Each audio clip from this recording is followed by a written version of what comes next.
Ama, grand commerçant dans la capitale, veut faire de l'agrobusiness. Il a eu l'autorisation pour occuper les terres de Dougoulokoro, un village. Les villageois se sont vus interdits de cultiver sur la terre de leurs ancêtres. Mobilisés, ils sont venus investir la cour de la bourse du travail. Ils ont rebaptisé cette cour le village des sans-terres. Brave population de Dougoulokoro, je suis Mokhtar, avocat au barreau malien. J'ai appris votre combat contre les spoliateurs, les accapareurs des terres. Votre combat est noble. Je me considère comme votre avocat et je vais défendre cette cause par conviction, par amour de la justice. Salut à toi, homme épris de justice qui veut utiliser ta science et ton énergie pour défendre des valeurs en ce temps où les charognards aiguisent leurs appétits pour le festin. Ce sont nos ancêtres qui ont désherbé et installé notre village. Nous avons hérité nos terres de nos anciens. Et voici qu'un homme arrive pour nous dire que nos terres lui appartiennent, que nous ne devons plus cultiver là où des décennies nos ancêtres ont vécu. Et depuis ce jour, notre malheur a commencé. Nous avons cru que c'était un plaisantin. Voilà, depuis un mois, nos champs sont clôturés par des barbelés, les passages pour aller à la rivière barrés, nos lieux de culte profanés. J'ai fait le tour des autorités. Le maire m'a dit d'aller voir le sous-préfet. Le sous-préfet m'a dit d'aller voir le préfet. Le préfet m'a demandé d'aller rencontrer le gouverneur. Le gouverneur m'a dit d'aller voir les ministres. Pendant ce temps, cet homme est en train d'investir dans nos terres. Dieu, pourquoi cette humiliation?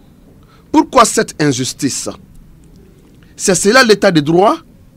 Je maudis cette démocratie qui donne tous les droits aux plus forts sur les faibles. Après le chef, moi c'est d'où je veux parler.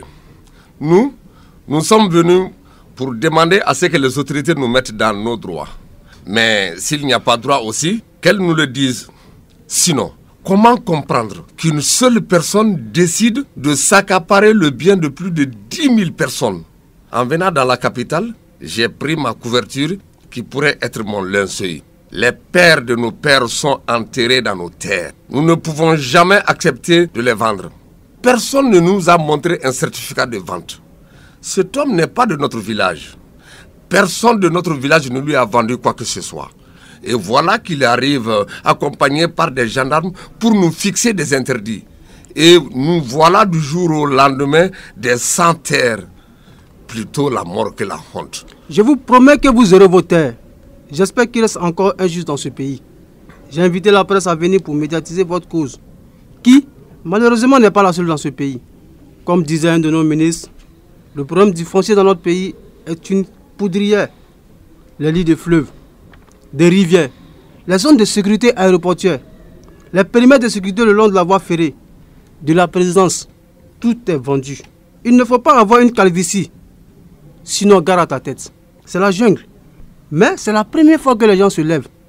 Je prie que cela soit le début de quelque chose. Levez-vous, battez-vous pour vos droits. Ne soyez pas des citoyens de seconde zone. Bravo, bravo. Bien dit. Voilà, je vous ai amené à manger, vous devez avoir faim. Nous allons faire le sitting demain. Nous ferons la grève de la faim. Nous ne reculerons pas. Mangez pour prendre de la force. Des plats sont servis.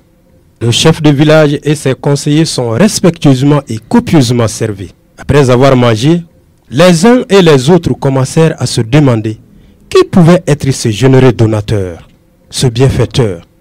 Le repas était copieux. Quelques heures plus tard, ils commencèrent à avoir des coliques, à vomir, à déféquer et à mourir. On décréta que la promiscuité, le manque d'hygiène avait provoqué une épidémie de choléra. Ils mourirent tous.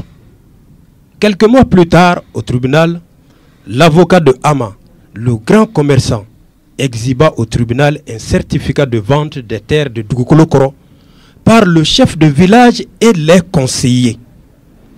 Les morts ne pouvaient pas témoigner. Les héritiers se demandaient ce qu'ils ont pu faire de cet argent. Mais ceux qui les connaissaient, qui n'ont pas été écoutés quand ils avaient demandé que les docteurs fassent une autopsie pour savoir les raisons de leur mort, se disaient que quelque chose s'était passé. Ama, le commerçant, est aujourd'hui un agro-businessman. Sa ferme produit des pommes de terre, du riz, des poissons. Il est un modèle de cette agriculture que certains souhaitent qu'elle remplace l'agriculture familiale.